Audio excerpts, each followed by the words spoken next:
Hello नमस्ते म हजुरकै प्रेम मित्र मोहन चौधरी। सदाको शनिबार चाहिँ आज पनि म हजुरहरुमाझ उपस्थित भइसकेको छु।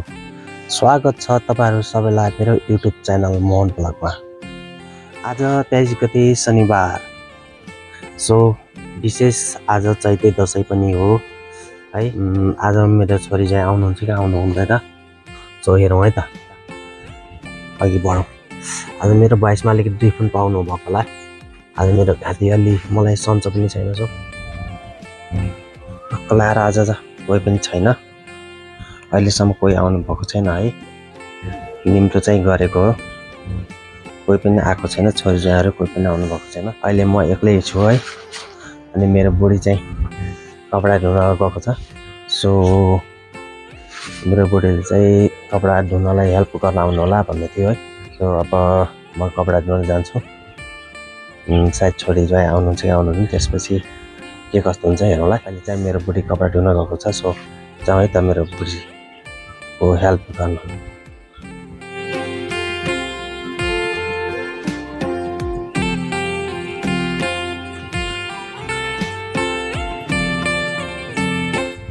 म गेटबाट निक्लेँ है। यो देख्न सक्नुहुन्छ हजुरहरूले, यो गणेश मन्दिर जाने बाटो यो तलको भित्रको। सो यो चाहिँ मेरो ट्र्याक्टर भाडा र कपडा धुन जाने बुढी यतै गएको छ है। सो जाउँ है त।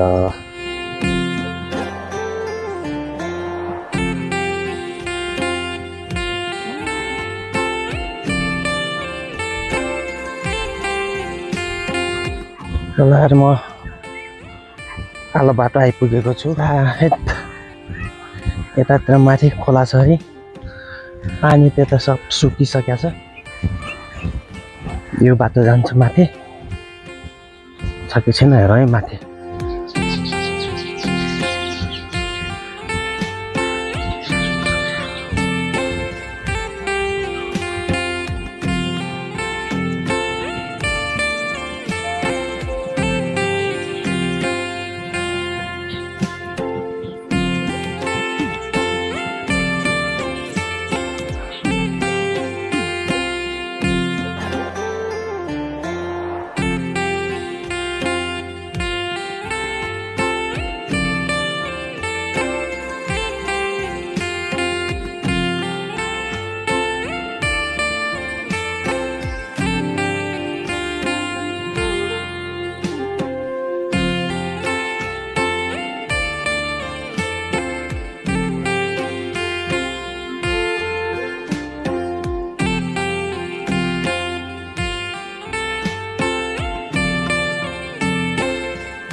आजको शनिबार कपडा धोएर आइयो साथीहरू।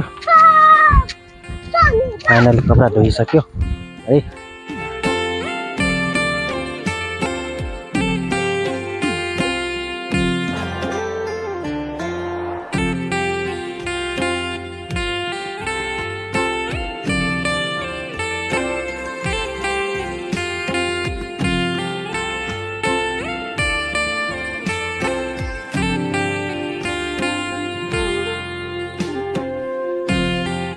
फाइनली पुलमा आइपुग्यो, माथि सिङ्गेर जाने बाटो।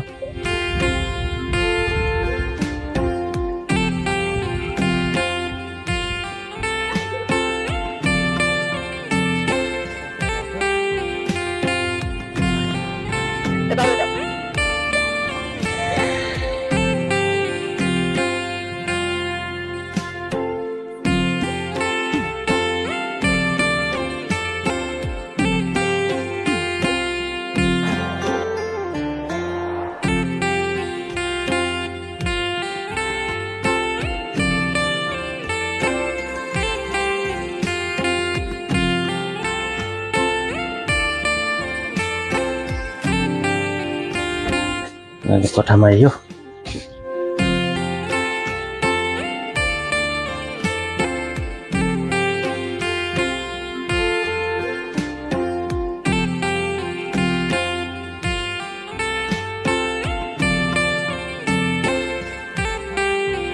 फाइनली कपडा धोएर आए साथी, सुकाइयो पनि। कोठामा कोही छैन, सुनसान छ चैते दशैं। बुढिया छ, म छु, छोरो छ, अरू कोही छ।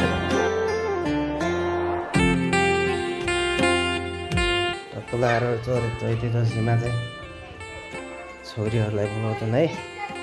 म चाहिँ छोरी कोठामा आएर